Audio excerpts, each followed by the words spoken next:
All right, it's 6 o'clock. Let's go ahead and call the September 14th regular meeting of the Whitefish Planning Board to order.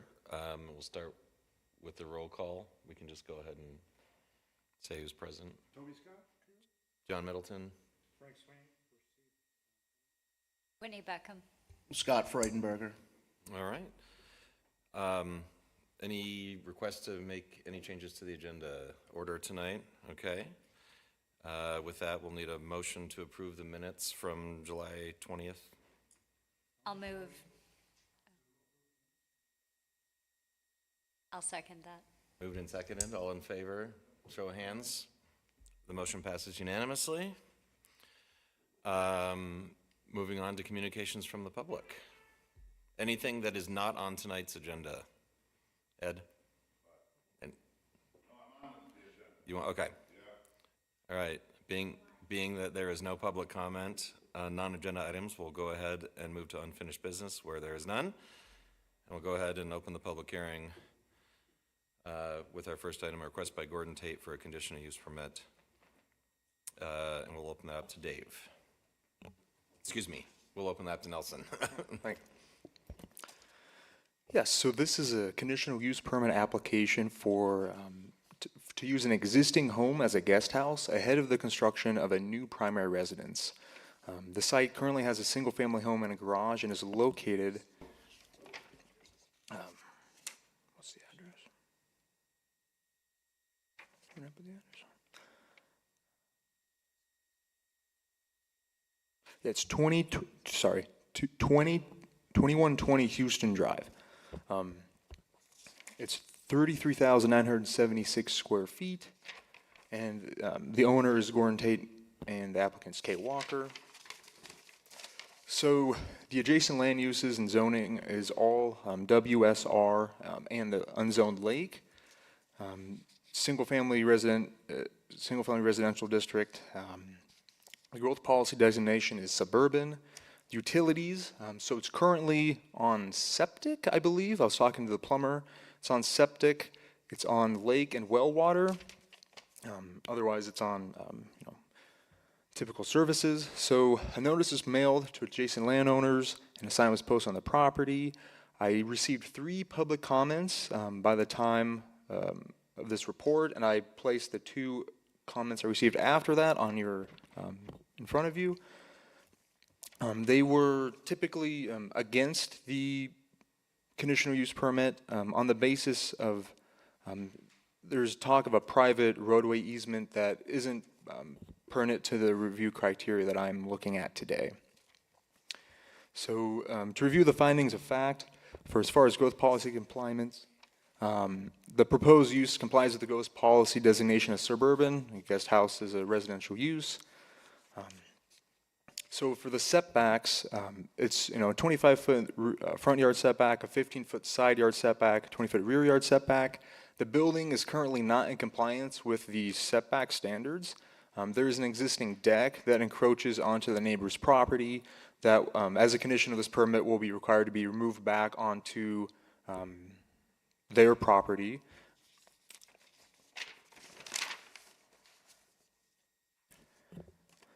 Parking spaces, there is the current garage that's also into the setback and a paved driveway, so accommodate the 2 parking spaces for the primary home that would be yet to be built, as well as the space required for the guest house.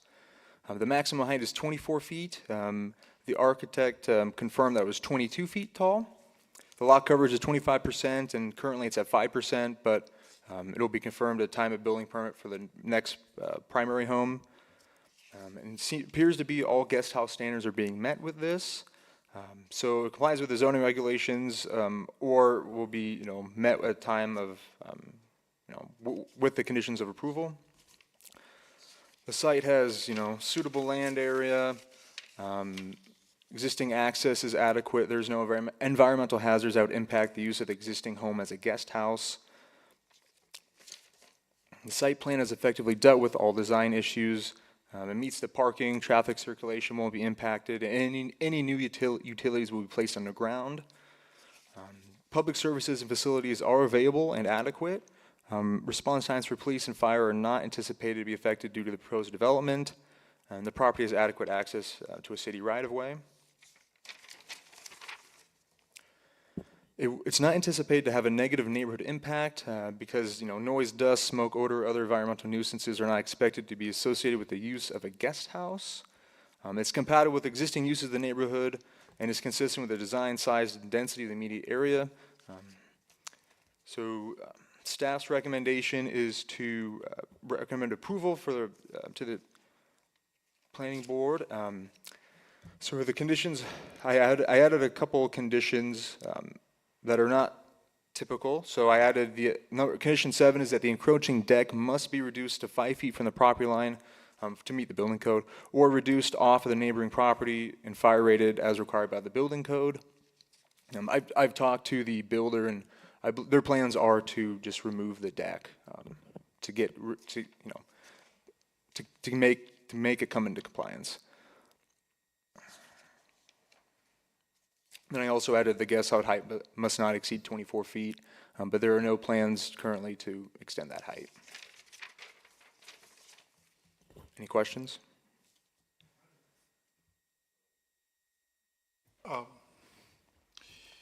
Yeah, the guest house, that's the existing, Correct. and are they planning on doing any work on that? They are. They are doing some remodeling, just interior. Oh, so that they're not necessarily going to raise the height of it. Nope. Nope. Another question that I have is, it's a pretty steep slope there, Yes. like incredibly steep. It is. According to the topographical map there. And additionally, I looked over one of the drawings, and the garage seems to be encroaching at least as far as the deck, if not further, into the neighbor's property. What's happening with that? So the garage is staying as is. It is in the setbacks. I'm not sure. Doesn't seem to be set back at all from the property line, And from yeah, the and looks of it. so when this was annexed from the county, I believe back in the 80s when these were built, there was some error in the surveying, and that's why the property lines are skewed a little bit. And then I believe that there's a private contract matter between the neighboring property owner concerning the garage. Okay. So that was not a concern at this time from that Right. from the neighbor. A couple other questions. Although it wasn't shown on there, how will they access the new house? There doesn't appear to be any driveways shown or anything like that. And Yep. with the slope, Yep, so I have not received any building permit plans for the proposed home. So all I know is that it's definitely, they have adequate parking as is. So it's really up to the designers to figure out how they would like to get to the home. okay. One more. There seems to be a number of existing trees. I doubt that we can guarantee that they won't be accidentally removed, but that should be part of the conditions, that all those trees stay. If you can add that in, or maybe we need to do it as an amendment. I mean, we don't have any regulations that require trees outside of like the lakeshore protection zone to be protected for single-family residences. Oh, okay. That's all, thank you. Yeah, you said that all public services are currently available to the property. Why are we not, as part of this, requiring that they connect to at least city sewer? Yep, that's a great question. So I talked to the utility department, and so when they do build a new primary home, if they do that, they would be required to hook the home up at that time. But they're also doing some, work right now on the home, and I believe that the utility department may require them to hook up to sewer at this time for the current renovations that they're looking to do on the existing home that would be the guest house. So it was It was not needed for me to put that as a condition because that's what the utility department's going to require. I'm a careful sort of fellow. I would prefer that it be added as a condition of approval. Yes, I would, yes, yeah. Moving the timeframes. Any other questions from the board? Okay. We'll go ahead and open that to public comment. Oh, your mic. Good evening, Kate Walker, Northwest Design Studio. I'm the applicant for this conditional use permit. I think Nelson handled the description rather well, so I'm happy to answer any specific questions that you may have for me. Otherwise,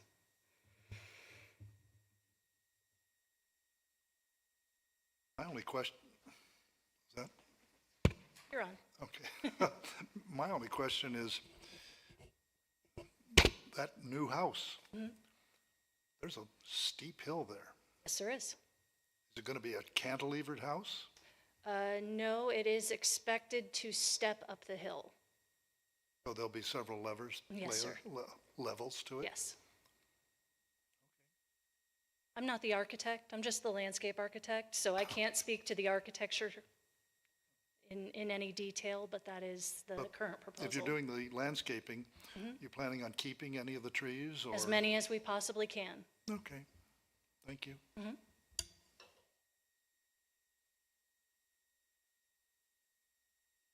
Thank you.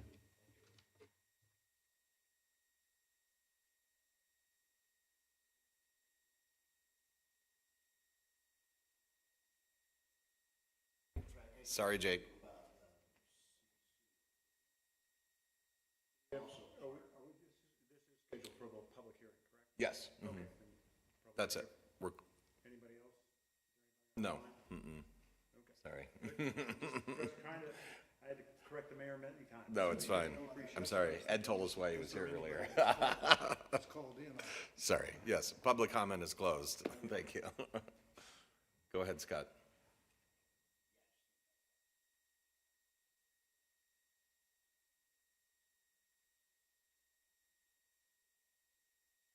Mike. Sorry, Jake.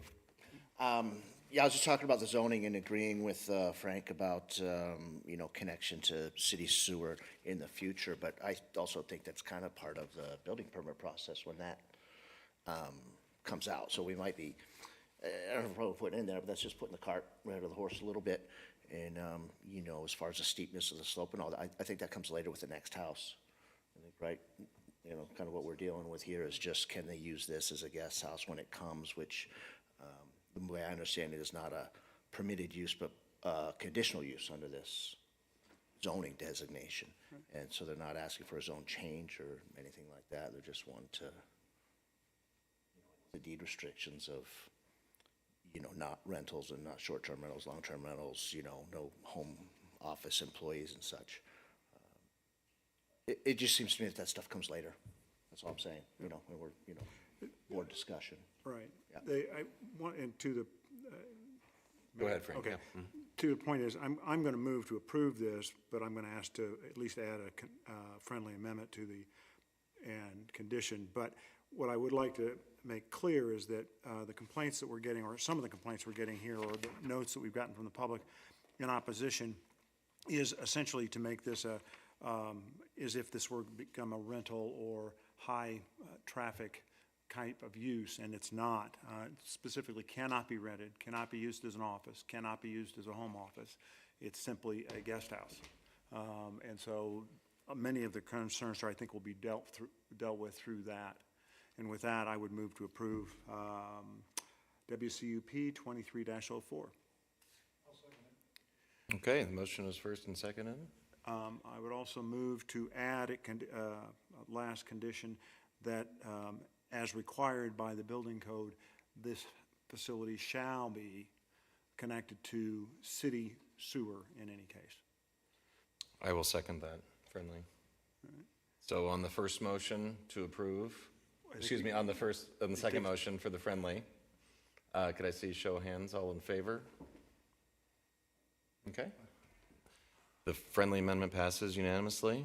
And on the first motion to approve WCUP, excuse me, 23-04, all in favor, raise your hand.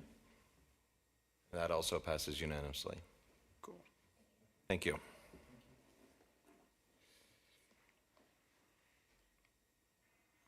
Okay.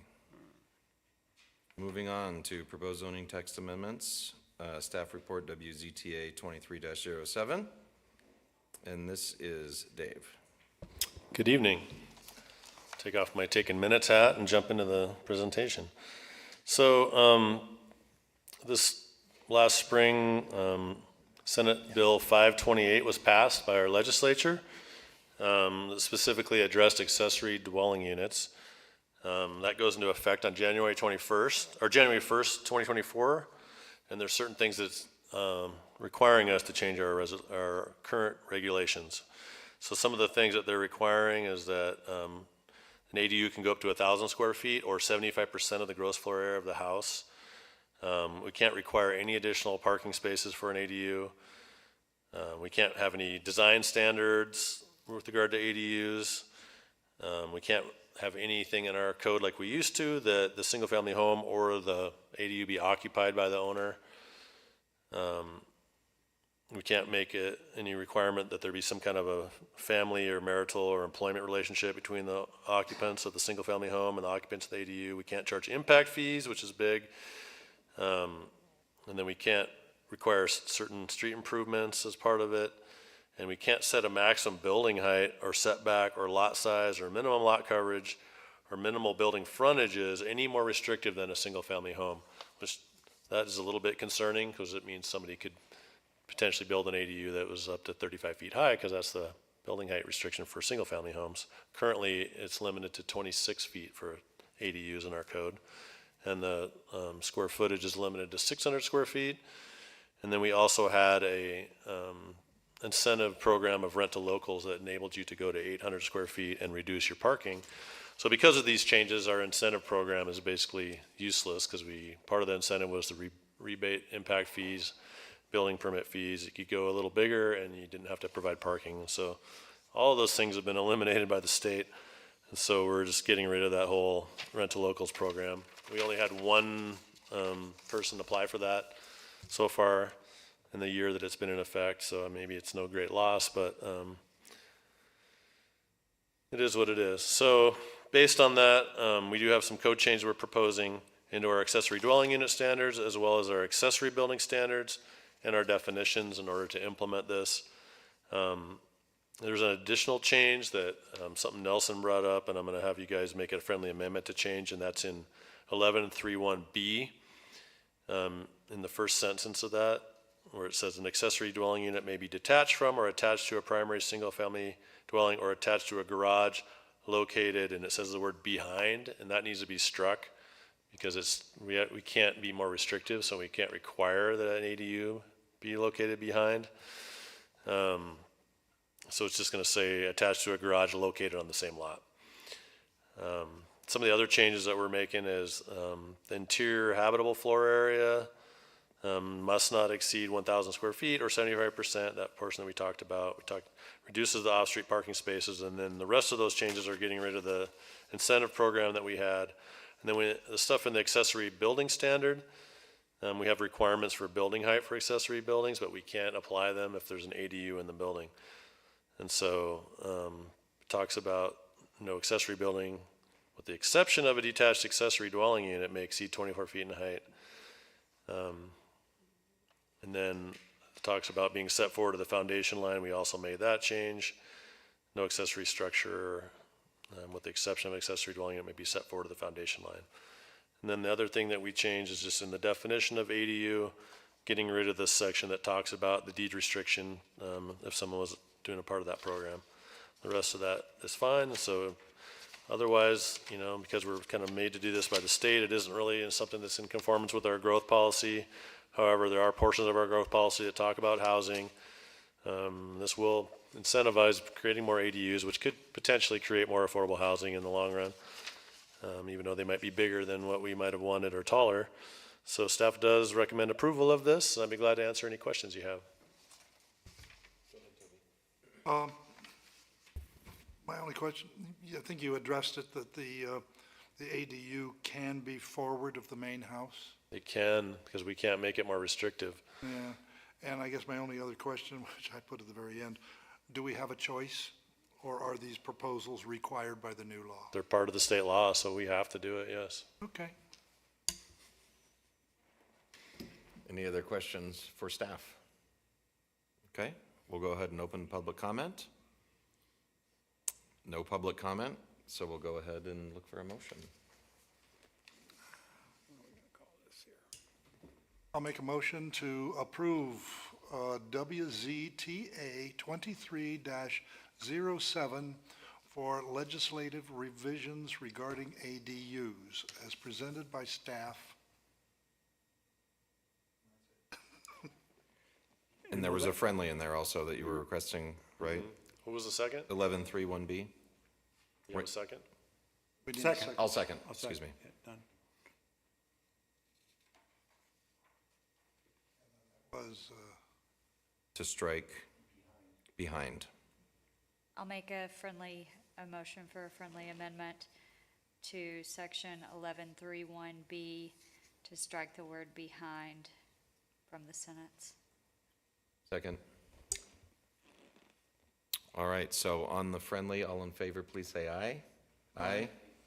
Opposed? That motion passes unanimously. And on the approval of WZTA 23-07, all in favor, please say aye. Aye. Aye. Opposed? And that also passes unanimously. Thank you.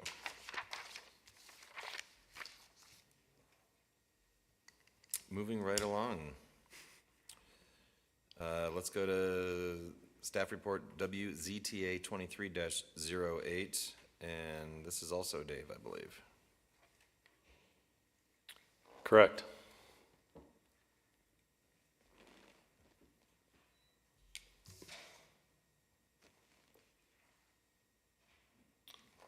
So, a couple weeks ago on August 7th, the city council held a work session to talk about the casinos in the town and casino overlay zone. Currently, the casino overlay zone is in the WB2 zoning district, and there's a map on the second page of the staff report. It's about 4 or 5 blocks long on one side of Highway 93 between Highway 93 and Baker Avenue. Within that existing zone, there are only 2 casinos currently, which is the Pin and Q and the Victorian Casino. The Best Bet was in there when it was in town, but that's gone now, and now there's a bank in that place. And so one of the things that we looked at in that work session was, is the casino overlay zone makes sense where it is? Was it something we want to expand? Well, most communities in Montana have casinos as a conditional use permit, so if someone wants to open one somewhere outside of that, they can if it makes sense, and the planning board and the council can review it and determine whether that's a good location. So we talked about whether or not to remove that or not. They opted to direct staff to not remove that, but basically lower the threshold of what would be considered a casino. And so this text amendment basically says that if you have 1 to 5 Keno machines in your establishment, which must get approved through the Department of Revenue, you already have to have a liquor license in order to even ask for a gaming machine. And so if you have up to 5 of them, the city would not consider that a casino.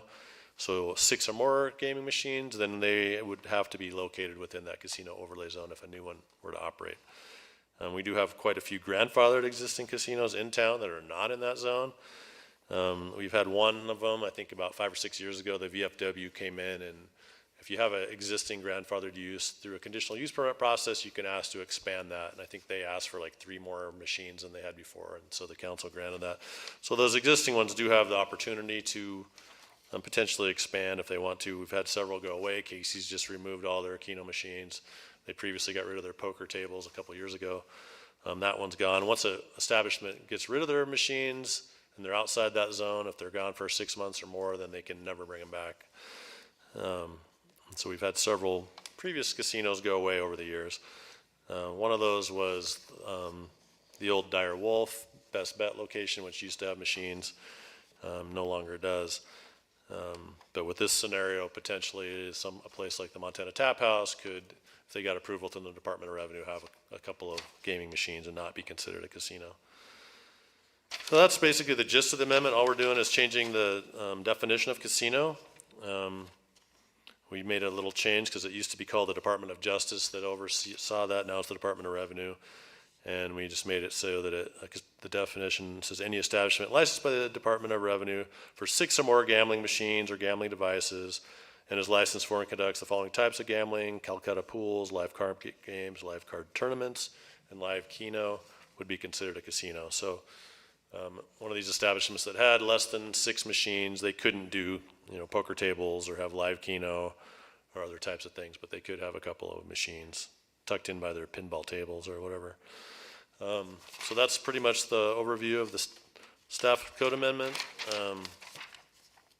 We do recommend approval of it. It does meet the criteria of the code, and I'd be glad to answer any questions. Questions from the board? None? Okay. Let's go ahead and open that to public comment. Please state your name and address for the record. Ed, doctor, 845 Wisconsin Avenue is the tap house. Just thanks for, at least exploring this. It's something that I'm going to avoid probably as long as possible, but I do think I need it to stay open in the future. So thanks a lot for considering it, and thanks, Dave, for recommending it. Thanks, Ed. Okay. With that, we'll go ahead and close public comment and send it for a motion. Mr. Chair, I would move to approve WZTA 2308 as presented. Okay. I'll second it. All right. All in favor, please say aye. Aye. Opposed? The motion passes unanimously.